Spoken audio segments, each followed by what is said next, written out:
Hello, good people of YouTube. Mountbatten here. And due to one very persistent viewer, I am now making this kind of updated top 5 warships in the game list. Now, of course, this is all 125% my opinion, and this list does include tech tree and premium ships.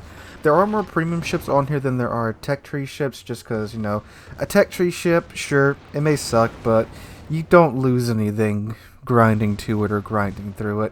Premium ships, you lose physical money.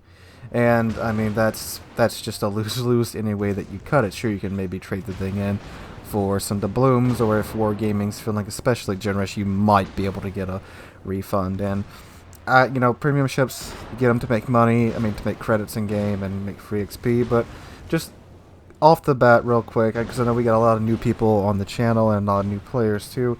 If you are looking to just get your best bang for your buck, like just best credit farming, best XP farming method in World of Warships, simply buy premium time.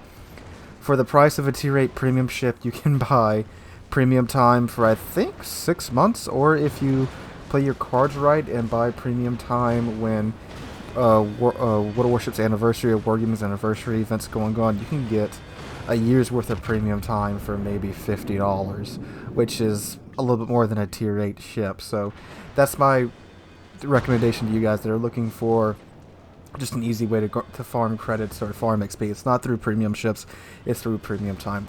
Do premium ships help? Yes, of course. If you got premium time on a premium ship with all the special signal flags, that is the best way to go. But for all you new players, just buy premium time if you're looking to grind out credits or XP in the game. Anyway, back to my top 5 worst ships. Again, all my opinion, and here we go. We start at number 5 with the Tier 7 American battleship Colorado. Now, the Colorado by itself is not a bad ship. Where it's placed at, it sucks. I'm not gonna lie, it really does suck. Again, the Colorado itself is not a bad ship. When you are top tier in a Colorado in a tier 7 game, it's great. It's enjoyable. It's good. It's perfect. At tier 7, perfect. When you get up to tier 8, some of the faults of the ship really start to come out at tier 8. When you get up to tier 9, which is very much not uncommon in a tier 7 ship, it's one of the most painful experiences in this game. Main reason why Colorado is limited to a top speed of 20 knots. Wargaming has said that is because of historical accuracy, but Wargaming's definition of historical accuracy has been being bent a lot with a lot of new ships that have been introduced into the game. I'm looking at you, Soviet ships. Since they are mostly paper ships, they have more flexibility with them. For example, the Sinop. It's very much an older dreadnought style looking ship. I'm not sure exactly when the game says the ship was designed, quote unquote, but that ship goes well over 20 knots, and almost just about every tier 7 ship that is an American, a battleship that is an American, goes over 20 knots. And there's no greater pain than in Colorado having the team call, let's say, they're going to push the BC cap and leave the A cap. Well, guess what? You're in a Colorado that goes 20 knots, and you're going to be left in the dust by everybody else. And just when you get to the B cap or even the C cap, especially with the teams nowadays, the game's already over.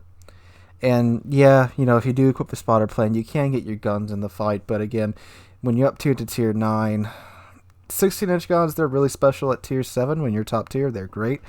Tier 8, you can still hang in there, but you are slow, and your armor with everything pinning your bow at tier 8, yeah, that really does suck. And at tier 9, 16-inch guns are nothing special, and you do only have 8 of them. You do have a 30-second reload, though. The Sinop does have a 33-second reload, so you got that going for you, but the Sinop does have one more gun than you. At tier 9, 16-inch guns, nothing special. Bounce off of most of those ships, and the armor's much tougher, and you're going 20 knots, and you're squishy, and oh my god, it's very, very painful. Now, since I went through the Colorado, they have buffed it a bit. They've improved, I believe, the pins on the AP shells, and they have given its heal several buffs. It used to have a pretty good heal right after I got done grinding it, but then they gave it another improvement to its heel. So it's a lot better now to go through it, but still, it's still so painful when you up tier to tier 9. And again, when anybody who's played tier 7 knows tier 9 up tierings, they are not rare. And that's why Colorado's at number 5, because again, at tier 7, perfectly fine ship. Up to tier 9, one of the worst experiences you can have in this game on a tech line ship, in my opinion.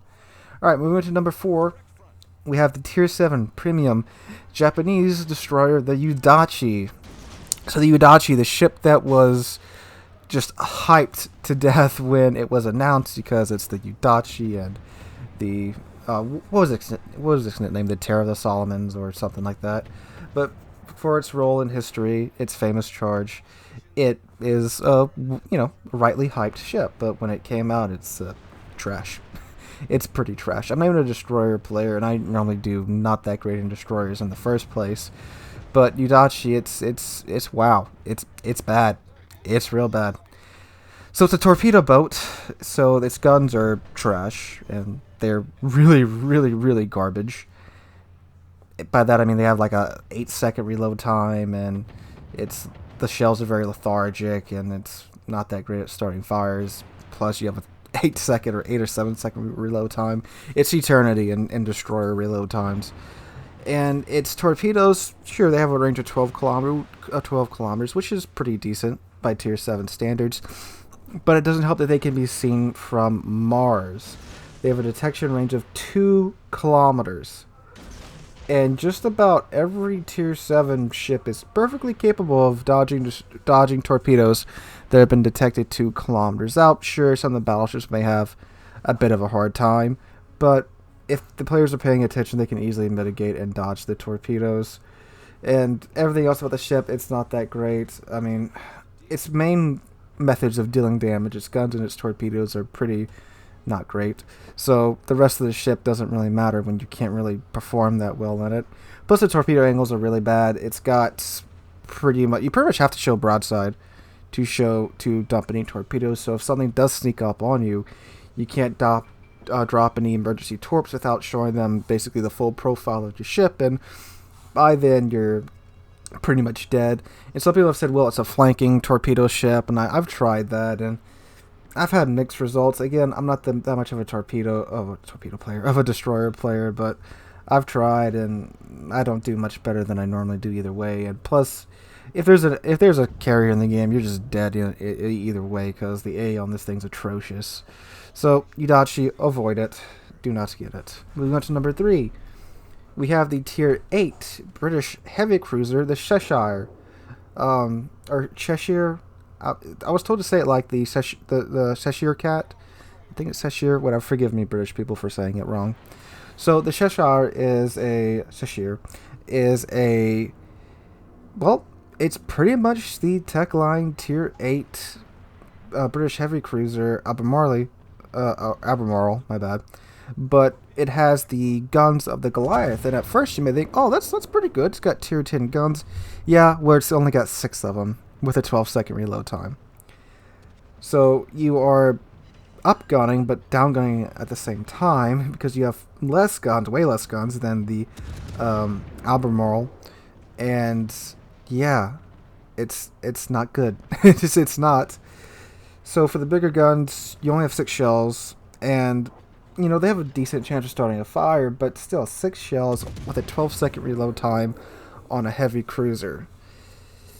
You can do okay in it, but just given that the Albemarle is the other option, with more guns, better reload, better chance of starting a fire because you have more guns, why pay for a ship that's not that great? And sure, if you do catch the broadside of cruisers, you do have bigger guns, so you can easily citadel them. But that also means you have a pretty good chance of overpinning some of the lighter cruisers, because you have tier 10 guns at tier 8. So if you are top tier and there's a tier 6 cruiser showing you broadside, there's a very good chance you can just overpin them. Now, it is British AP, so it does have that going for it, but still, just the caliber of the guns, you run a higher risk of that happening. Where if you had the tech line, you would just, blap the thing out of existence, potentially with your AP. So, Cheshire, Not that great of a ship. Wouldn't recommend buying it. Kind of pointless.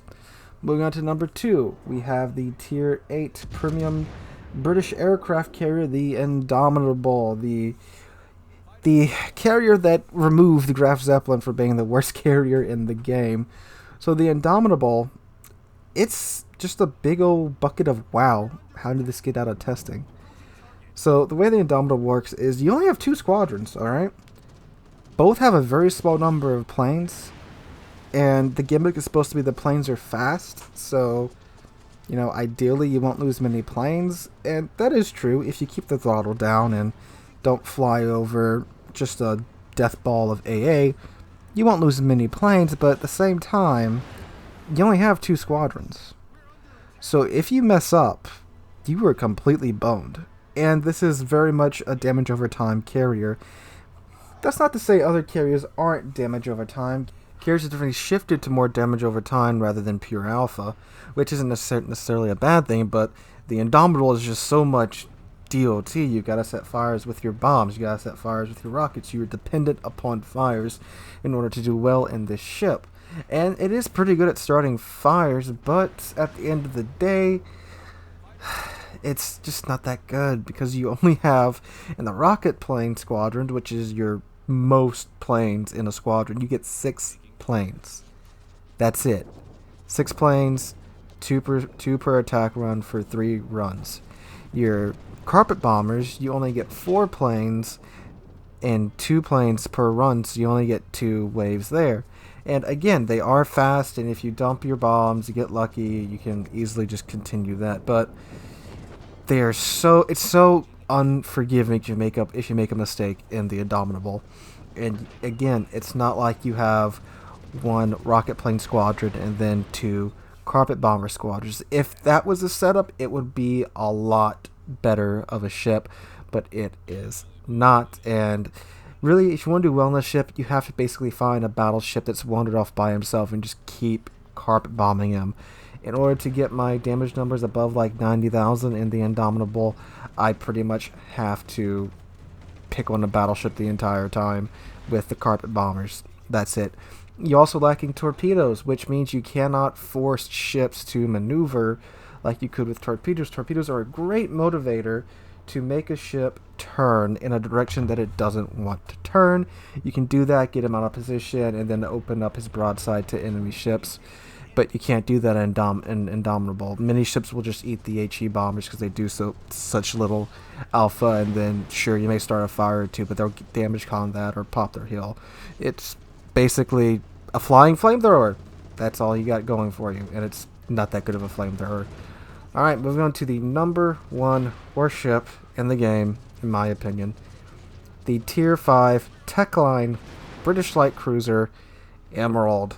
So the Emerald is in the same boat as the Colorado. It's just that for as bad as the Colorado is when it gets up-tiered, Emerald's worse when it gets up-tiered.